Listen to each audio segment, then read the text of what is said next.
أعوذ بالله من الشيطان الرجيم. بسم الله الرحمن الرحيم. عما يتساءلون عن النبأ العظيم الذي هم فيه مختلفون كلا سيعلمون ثم كلا سيعلمون ألم نجعل الأرض مهادا والجبال أوتادا وخلقناكم أزواجا وجعلنا نومكم سباتا وجعلنا الليل لباسا وجعلنا النهار معاشا وبنينا فوقكم سبعا شدادا وجعلنا سراجا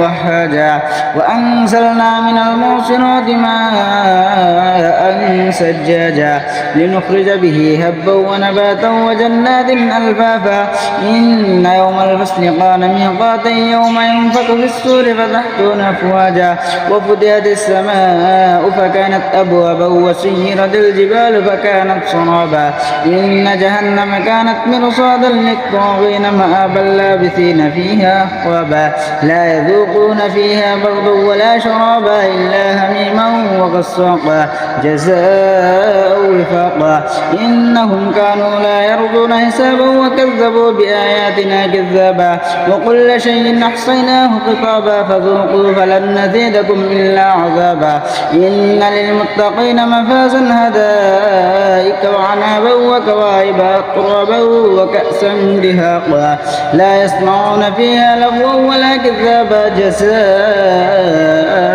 من ربك عطاء حسابا رب السماوات والأرض وما بينهما الرحمن لا يملكون منه خطابا.